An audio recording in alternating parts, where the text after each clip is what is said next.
c'est simple. Mais la population est bien Denis Kadima a outil na confession religieuse sur le 8 6 PSK approbation là sur aujourd'hui qu'il est entériné en un bureau de l'Assemblée nationale. Justement, question de Kodano qui est fou là. Ils allaient résider dans le sens là, tout le monde ils allaient être les lots entérinement et salami. Dernière étape, Etikali Mokondiamboka, il faut avoir ordonnance et investiture et à bureau. Il y a des voix qui s'élèvent. Voir nous sous ces années que été Mokondiamboka, à avoir ordonnance, était le même cause, produisant les mêmes effets. Tous les gens sous la histoire, il y a Ronsard Malonda. Batomosu, notamment Clément Kankou, les présidents, il y a Mouvement des Renouveaux, les 121 forces sociales écuméniques, il y a ordonnance pour l'investiture, il y a bureau, il y a des Kadima, craignant justement glissement en 2023. Vous allez encourager le Kondiamboka à avoir acte pour signer ordonnance pour le bureau des Kadima et à investir. Tous les parce qu'on s'est référent à l'histoire de Ronsard Malonda. Ndeko Maxime, ndeko bakolanda biso na ndako, azebisa ko débattre na ngai a message na débat. Ce que nous parlons va même nazo conseiller comment. Ce que mon côté na ngana na bitibana na sala ngo makasi. Na obeta ngo débat ba yo kati. Ba to ba li ba na biso na ndako pa mayeli. Vous avez parlé de quelque chose, vous avez dit la démocratie. La démocratie a existé avant que Ndeko Tshilo Maza président. Ce que Yebi. Alors le colo Yebi. Elle Kabila on dit que récemment a olbike Mabunda, tout le monde a dit que oui, mais Mabunda les candidats qui n'a parce que la majorité. Il y a l'exception. Oh, il y a bien les qui n'a pas tout ça qui n'a pas le matin dans le biso. Moi j'étais là. Ma compte c'est l'état qui a pourquoi. C'est parce que tout le monde qui n'a pas solo. Oui. Majorité des amis 250 députés plus elle pour la première Bakokaki. Mais elle va même que comment elle fait la Sudabini. Bon, on va tirer la majorité. Mais qui Félix a comme il m'a fait était net imbosso à Bimina fait Tabinaï. Parce que moi, ça la honte qui a république. Ceux qui mettent imbosso, à d'autres travaillent pour la Félix, mais Félix a travaillé pour la peuple. Jamais ne continue à m'accorder comme condiment, qu'on tient à ça de l'ennemi, des micas d'émotion dans la Nassini. Ceux qui le Félix a tiré des micas de Malassini, la Camille Mibali. Ou Félix a sa chrétienté, ou Félix a sa mona qui s'équipe d'idéologie, a sa mona qui s'équipe de politique matin. Cela a signé l'ordonnance. À qui consigné parce que des Mikadima Azali n'a même Zulu. On les limite ça qui ressemble à l'autre. Non, il y a 121 forces sociales. On craint les glissements de Koudano qui est là. Ceux qui prennent un glissement et ça les manango, quand aux élections à l'âme, comme dit Madame Glissement, pourquoi? Non, toi, qui est la constitution. Le problème est amis. Kelinga Kabila qui est le problème.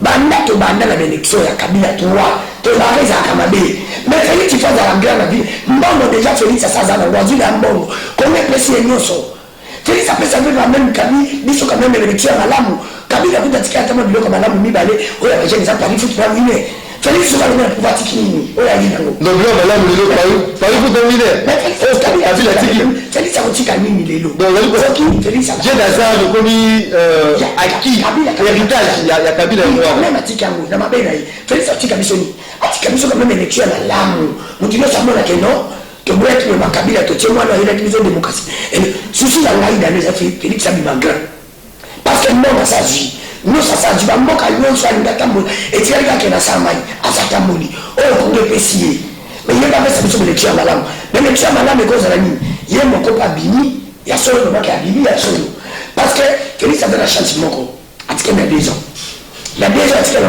à cause ça malamu so ça c'est malamu pepe 3 ans c'est ma bille on entend des chèques on s'en mais malamu ezalide la 3 ans on s'en comme ça Félix en congolais c'est pour te dire que non moko yo Baba, quand on a la tête qui n'a Azali la Kabila, n'a pas le bango très bien, même la travailler la Kabila. Tu as musique à travailler la Kabila. Bah, il y a tout le monde à travailler la Kabila, mais Bila Kabila partage oui mon corps. N'a pas le bateau dans un compte de drogue. Merci beaucoup. Tu as la chute la idée. Parce que Kabila n'a pas au sommet de l'État. Kabila Sumaki. C'est pour le Félix à Tanzanie par Madame Moïse. Bila Royo, n'a Félix à retravailler à Moïse mon corps. Pourquoi? Elle va. Il a pris quitter un billet d'avion. Par le blanc, même Madame Moïse va te dire les miens sacrés. Elle nous fatigue béton. Nous sommes aussi les fatigués. Tout le monde qui dit les hommes, mais on va cabaret la minda. Bila ya 3 ans ya mabé. Merci beaucoup. Comment la monde confie. Merci beaucoup. Ah bon dit ça. Merci beaucoup. L'élection karaté la 2020. Merci beaucoup Ndeko. Mais ceci la les amis, l'élection salama ya bo solo, pe bo solo. Pour la Kabila, ils allaient mabé. Merci. Ils savent copier Kabila tête dans les mains. Merci beaucoup Ndeko Danou Kefula. Comme sous mon titre au micro. Il y a beaucoup de débattre, ils m'ont posé la question, moi je réponds pas. Franck Moulaja, vous allez partager la vie de Kodanou Kefula. Vous allez dire que mon Konzamboka a signé ordonnance et investiture à bureau Kadimate. Parce que 121 forces sociales, société civile, c'est vraiment mon Konzamboka a passé à l'acte. Depuis intérimaire, ça va mon Konzamboka a passé à l'acte pour craindre glissement en 2023. Pour ça, élection, ils allaient organiser conformément en 2023. Ils ont lancé un front commun citoyen de la défense et surveillance du cycle électoral de 2023. Merci Ndeko. Vraiment, donc oui, c'est là nous débattons ici dans nous. Moi je les considère comme un témoin de Jéhovah ou un branamiste. Il est difficile à changer Batouana. Donc témoin de Jéhovah ou branamiste. Il faut changer. Azam de religion là. Non, on a lobby. Ceux qui ont témoin de Jéhovah, ceux qui avant tout tout ça, mais la condimité.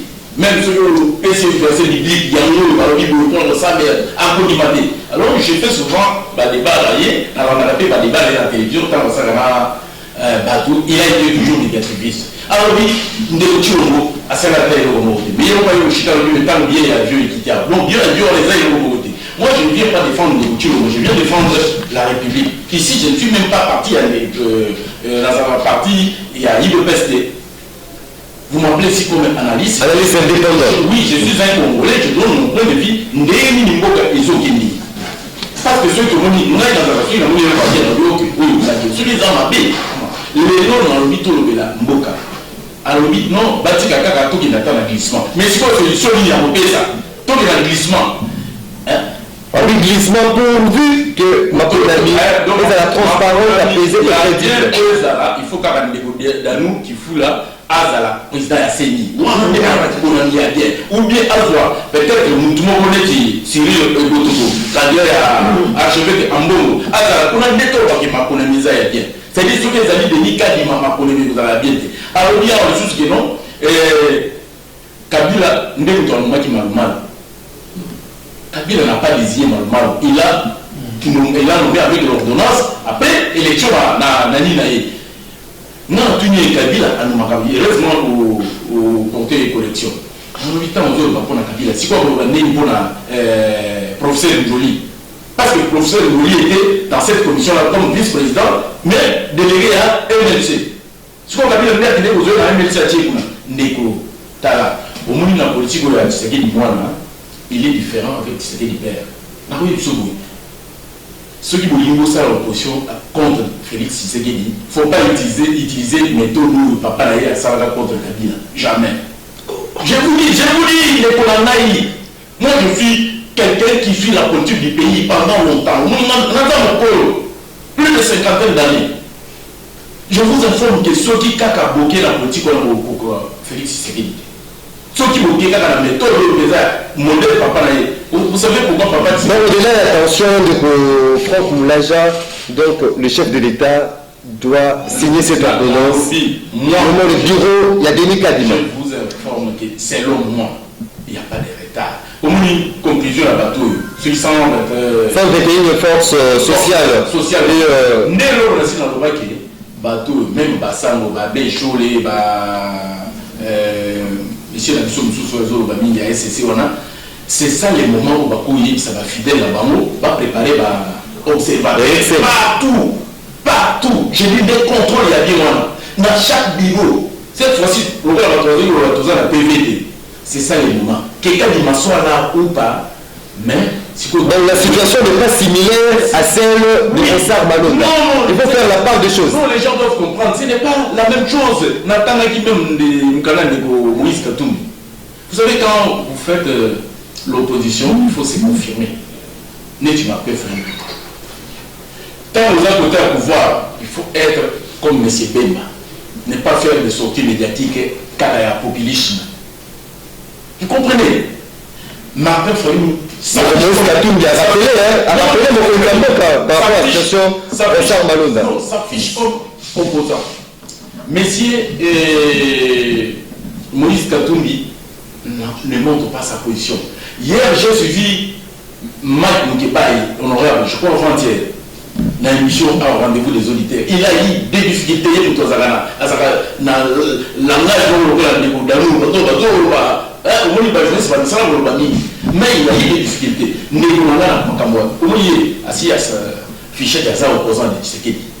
C'est normal, Dieu c'est lui qui fout Zara opposant à Tshisekedi. Il ne peut pas jamais accepter Colombe Tshisekedi. Et ça, on a la télévision, il s'appelle Boloja. Donc il y a les gens connus, mais il y a les gens modérés. Au moins, nous trouvons Adolphe Mouzid. Moi, je ne le vois pas opposant de Tshisekedi. Adolphe Mouzid s'oppose soit comment Bilo Tshisekedi a posé ça Mabé comme individu ou Yabé ou non. Donc, nécessité, les a assez chaud que mon contact a signé ordonnance. Il doit signer, pas organiser déjà tout le temps recensement et vote de façon que les partis politiques n'ont pas observateur. Parce qu'on ne trouvera jamais compromis pour zone les sous qui les catholiques, les protestants, l'église de l'évêque, la place pour alors nous ne voulons pas connaître l'état tout le temps qu'on respecter ce qui est à gagner en 2023 à 5 ans nous sommes là c'est ça et on doit retrouver toujours la merci beaucoup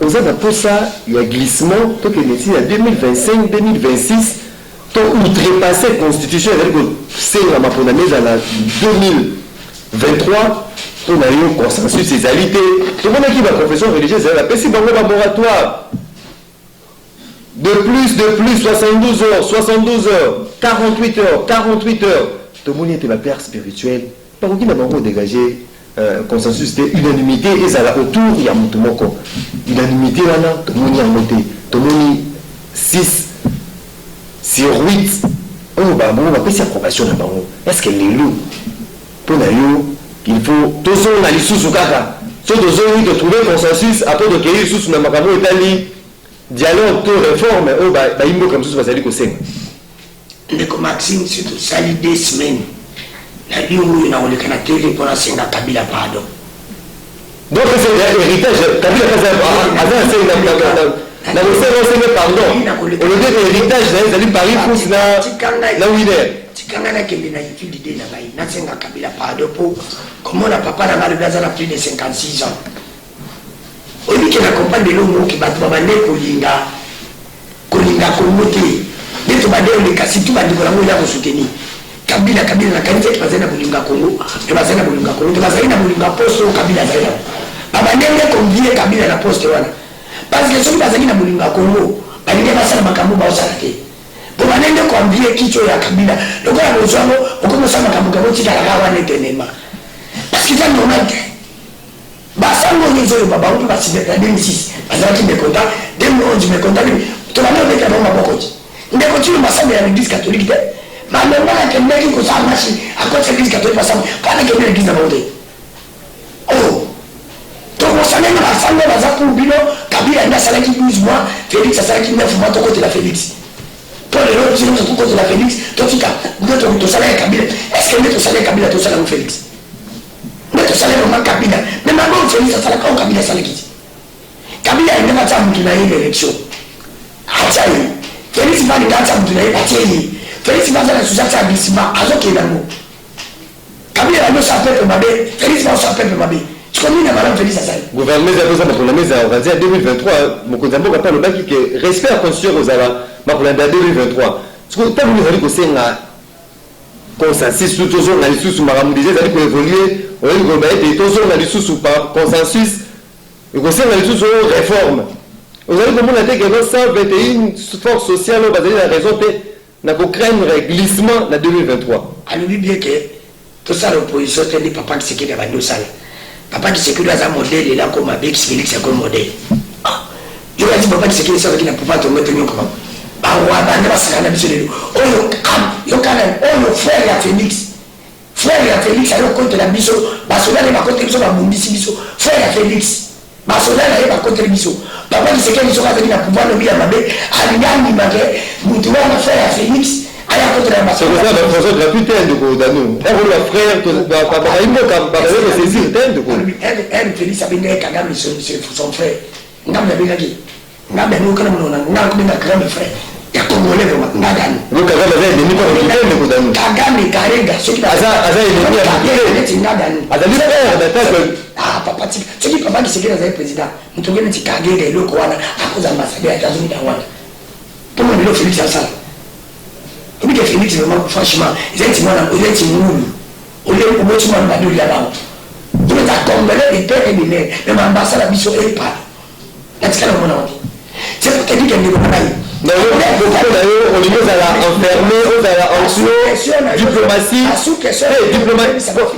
est en diplomatie, et ça l'a raté. Donc, ceux qui divergent, c'est cause au retraité directement, contre l'ennemi, on reçoit la été, peut influencer par tout sous. Diplomatie et cause à la tête, pas mourir à Zobeta Moanangal. Merci beaucoup.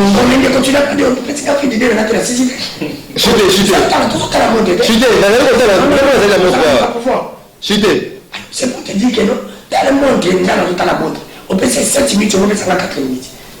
C'est pour te dire que Nicolas, alors bien que non, à Dieu, à bien Mongo, à Tiens de la Sénie. Nicolas, est-ce qu'à mon à la maison, à moi, on a la candidate, pas à Moudou, pas à moi, la malade.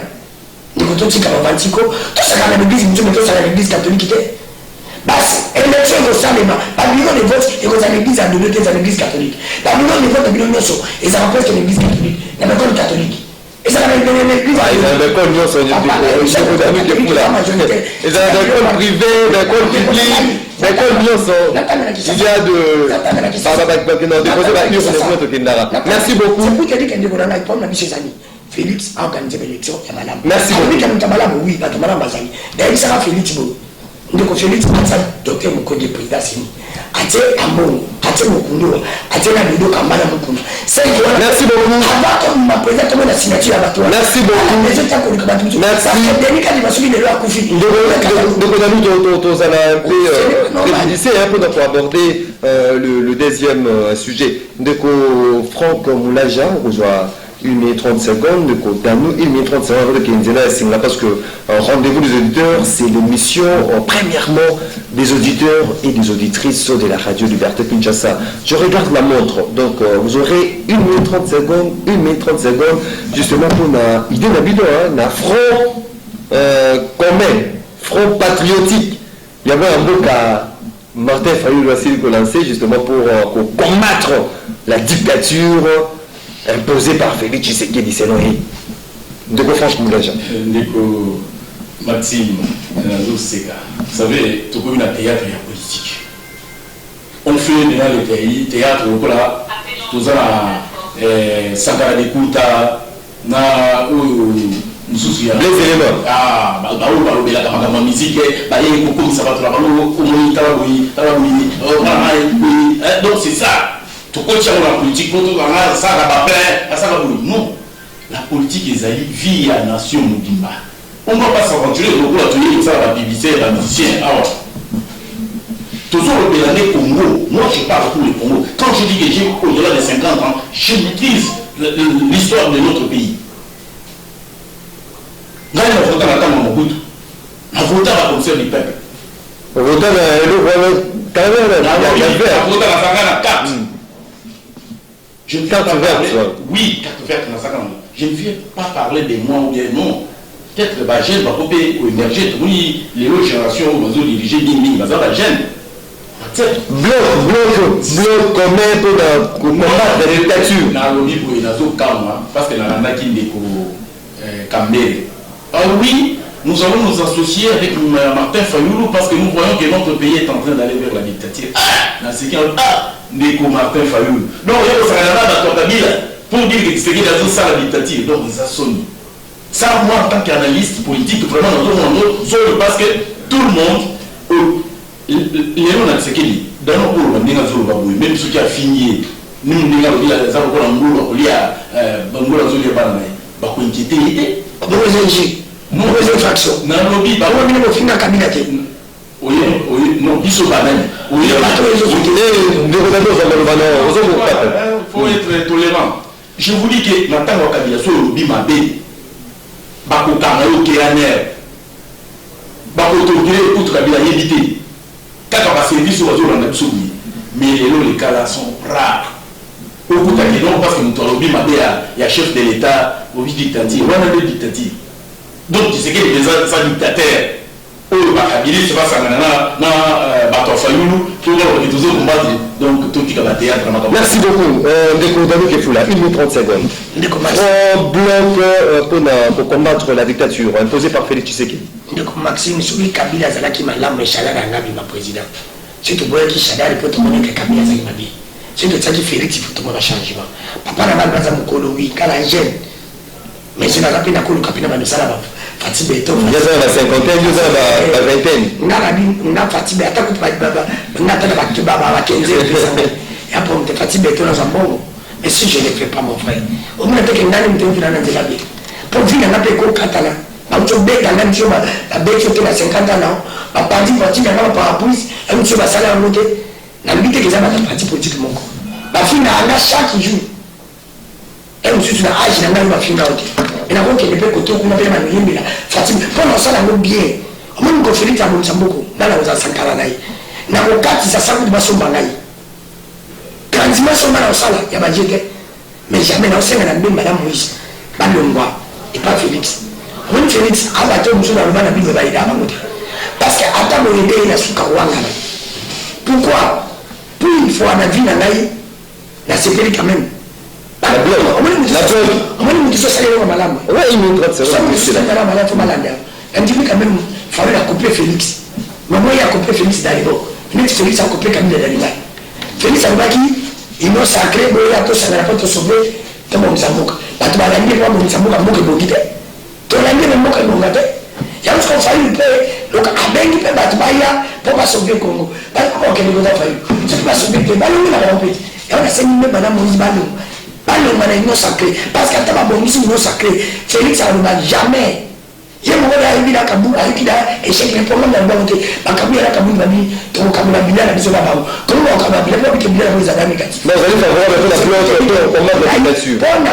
On a souci dans les affaires. Est-ce que la dictature est un mot parce que l'élection, tout le monde a dit qu'il les a assassinés. On va dire là, Benita dit, ma soeur, donc Félix est dictateur, je peux confirmer. Je le confirme et je m'assume. Dans le but bien que Benita dit, ce qui a Félix a intériné 2023, président Congo comme on est Félix. 2023, élection, nous sommes là. Il y a ma belle collègue cacao. Parce que nous disons ça. Parce que nous déjà venu. Merci beaucoup. Merci. Merci beaucoup. Délicat, vous allez à l'habitude, vous mettez un match à la côté de la ville. Merci beaucoup. Vous allez sur les types de Kazagra. On a la commissaire. Le cas de Congo. Merci beaucoup.